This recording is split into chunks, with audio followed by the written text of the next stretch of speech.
सहर बिनते परवेज, क्या आपको ये निकाह कबूल है?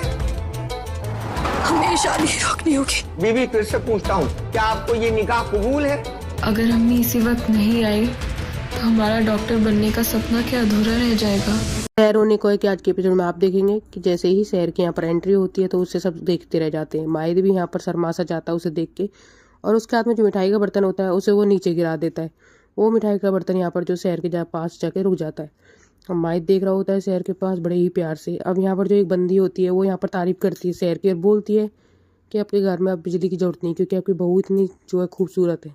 माहिद शहर की तरफ चल देता है बर्तन उठाने के बहाने। अब इधर यहाँ पर जो है सोफिया या फूफीसा से बोलती है कि अब तो मिठाई खाएंगी ना आप देख लीजिए हमारी बेटी कितनी खूबसूरत है। अब यहाँ पर जो है दादा साहिब होते हैं वो यहाँ पर फातिमा को बोल देते हैं कि इसकी नज़र उतार के गरीब जो है इंसानों में बंटवा दीजिए। अब यहाँ माहिद शहर के पास आता है और झुक के वो बर्तन उठाता है। साथ ही साथ सीधा जैसे ही खड़ा होता है तो उसकी नज़रों की तरफ देखता है। शहर उससे नज़र नहीं मिलाती है तो वो इसी चीज़ से अपसेट सा हो जाता है कि ये मुझसे नज़र नहीं मिला रही है, मेरी तरफ नहीं देख रही है। तो वो पूरी तरह देखने की कोशिश करता है उसकी आंखों में, पर यहाँ पर शहर बिल्कुल नज़रें नहीं उठाती है। लास्ट में वो बोल देता है कि मुझे ना आपसे अकेले में बात करनी है। ये बात सुनते ही शहर फटाक से जो माहिद की तरफ देखने लग जाती है। अब माहिद बोलता है कि मुझे आपके अकेले में बात करनी है, ज़रूरी बात है, एक बार मेरे से बात कर लेना। अब यहाँ से शहर चले जाती है, माहिद खड़ा रह जाता है। इधर दिखाया जाता है कि जो कौसर है वो नीचे से निकल के ऊपर आ जाती है और देखती है कि कोई यहाँ पर है नहीं, कहाँ गए हैं सारे लोग। तो उस जगह जगह सबको ढूंढती है, बाहर निकल के देखती है, पर उसे कोई भी कहीं भी नज़र नहीं आता। अब ये मेहंदी की रस्में से चल रही होती हैं तो दादा साहिब यहाँ पर जो है नजीमा को बोलते हैं कि माहिद तुम्हारा भाई है, तुम उसकी पहले इकलौती बहन हो, तो चलो इसको मेहंदी लगा दो। तो मेहंदी के लिए वैसे भी लेट हो रहा है तो वो बोलती है कि नहीं नहीं मैं मेहंदी नहीं लगाऊंगी। तो उसकी माँ उसका हाथ पकड़ लेती है कि कुछ भी बोल मत देना। तो वो बोल देती है कि पहले दुल्हन को लगा देते हैं, उसके बाद जो है माहिद को मेहंदी लगा देंगे। तो यहाँ पर दादा साहब बोलते हैं कि ठीक है तो ऐसा कर लो।